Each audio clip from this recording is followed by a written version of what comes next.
100కి 90% నువ్వు హ్యాపీగా ఉండాలంటే, ఈ పాయింట్ ఖచ్చితంగా ఫాలో అవ్వండి. చాలామంది పెద్దవాళ్ళు, టీచర్స్ వీళ్ళందరూ కూడా మనకి ఇంట్రెస్ట్ పెడితే వస్తుంది.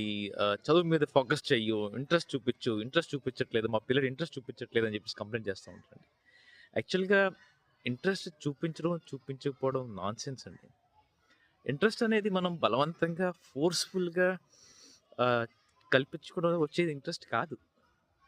బలవంతంగా ఒక కండిషన్ పెట్టి నువ్వు కూర్చోబెడితే, అంతే కండిషన్‌గా దూరం వెళ్ళిపోయే అవకాశాలు ఎక్కువున్నాయి. మరి ఇంట్రెస్ట్ ఎలా వస్తుంది అంటే, ఇంట్రెస్ట్ పెడితే వచ్చేది కాదు. ఇంట్రెస్ట్ ఆటోమేటిక్‌గా కలుగుతుంది. ఒక విషయం పట్ల.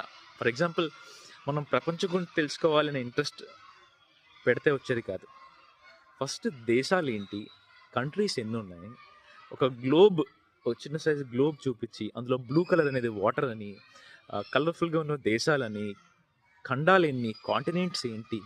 ఇలా ఒక క్యూరియాసిటీ క్రియేట్ చేయడం వలన ఇంట్రెస్ట్ కలుగుతుందంతే.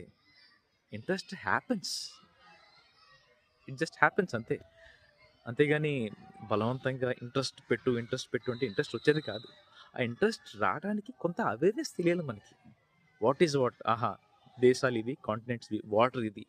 మొత్తం గ్లోబ్‌లో ఇంత పర్సెంటేజ్ వాటర్ ఉంది. ఇంత పర్సెంటేజ్ ల్యాండ్ ఉంది. అలా ఒక అవేర్‌నెస్ వస్తే ఆటోమేటిక్‌గా దేశం పట్ల, ప్రపంచం పట్ల, ఖండాల పట్ల, సముద్ర జీవుల పట్ల, మనుషుల పట్ల, యానిమల్స్ పట్ల ఆటోమేటిక్‌గా వచ్చేస్తుంది. So, interest is not something to be created. Interest happens. We need to create awareness.